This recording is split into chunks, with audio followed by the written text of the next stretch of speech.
2004 presidential campaign. Could you tell us a little bit about your experience with that? Sure. So I ended up actually had a nice title with the organization, which was non-reflective of reality. So I'm a senior internet advisor, and what that actually meant was that I worked on building a network of internet policy folks around Dean, and I also got to kibitz a little bit on the innovative social internet stuff that they were inventing. It was an incredible group of people, just invented a whole bunch of stuff. So it was thrilling. I've never seen a presidential campaign before, and you know, it's pretty thrilling. You can see why people become junkies and to keep coming back to it. It's just amazing. So the thing that was most important to me about that campaign, besides just the political positions, I really wanted Bush to lose. Put that aside. Was that the campaign under the chief strategist, Joe Trippi, was committed to the idea that there's something wrong with the traditional model that had grown up. The traditional model is exactly the model that marketers use. Exactly the same one, where you have a message and you have a market, in this case voters, and you succeed by pushing that message out through various media over and over and over again. You message folks, and it's same language, the same strategy, which is may help you to win an election. Traditionally it has, but kills democracy. It means you treat your supporters like consumers and your candidate like soap. And so we ended up with these campaigns that were just endless repetition of the same message over and over. And you ask the candidate a question, the candidate has message of the day, and he or she will answer with that message no matter what. Alienating, deadening, disaster for democracy. So for various reasons, Dean campaign decided that they would try to get past that. The problem is that the campaign is a one-to-many relationship, just as broadcast is. And so you can't suddenly say, well, I think we had 600,000 people signed up on the email list or signed up as supporters. You can't say, okay, all of you write to Howard. He'll be very happy to receive your email. It doesn't work. It doesn't scale. What does scale is what the campaign realized and innovated around, which was you can't go up, but you can go peer-to-peer. You can go across. And so we will enable and encourage supporters to talk with one another about what matters to them, just like on the internet. We'll get to talk about what's interesting to us. Right. We'll do this on the internet. We'll try to drive them out into the streets, do the real work of politics, where elections are won. And we will avoid, consciously and explicitly, we will avoid messaging.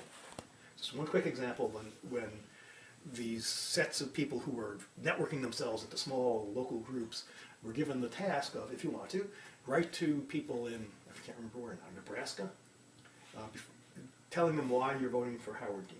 We'll give you a list of people. Handwrite letters, have a party. We will not give you a sample letter, because we don't want to explicitly, we do not want to control the message. You should write what matters to you.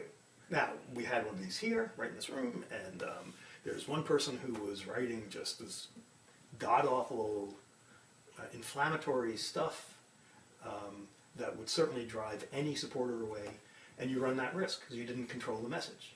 On the other hand, the local group controlled that and said, maybe you don't want to talk about animal sacrifice or whatever the hell it is that you're talking about this letter. Why don't we just sort of talk about the budget? Maybe that would be better. Right. You do run the risk of that. On the other hand, you end up with a movement that actually shifted the party.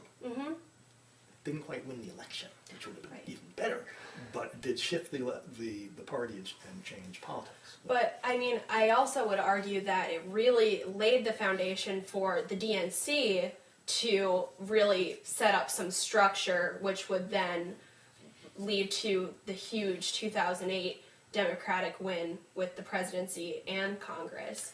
Yes, that's right. It did with the DNC. I think more important is that a whole bunch of Dean people went to Obama. And you look through the Obama ranks, and there's just lots and lots of people. You credit to a whole bunch of them learned lessons from the Dean campaign. They came straight out of the Dean campaign. But yeah, no, one way or another, I think that it's a pretty it's a pretty direct line, although, I mean, the Obama campaign did things that Dean campaign didn't think of and screwed up on, and they got just everything right. So I was not trying to say the Dean folks did it for the Obama team was fantastic. Yeah. A lot of lessons came from the Dean campaign. Yeah, I feel like to me it built the framework that the Obama campaign could then kind of take this initial success, relatively speaking, just in terms of building a network and all of that, and use it to actually get people to go out and volunteer and really get a very strong on-the-ground force there. But that was the thing that the Dean campaign didn't get right was converting online to street. They were aware that was what needed to happen, but it didn't happen. Lots of, Obama campaign innovated wildly around that and pretty obviously got it amazingly right. Yeah, so I guess to me, like, that's the last frontier so far in taking the virtual reality, taking this internet space, building all of these networks and these ideas and this knowledge and support, and then translating it into political action. And it seems like right now we just need to, we're still working with decentralizing this, two parties, absolutely one or the other. There's all these different ideas out there. Now we just need to find a way to actually create reality out of all of this potential information and knowledge. So go invent something. We're all waiting. Well, I'll race you for it. Okay. Okay. You'll win. Well, thank you so much for talking with us today, David. Sure.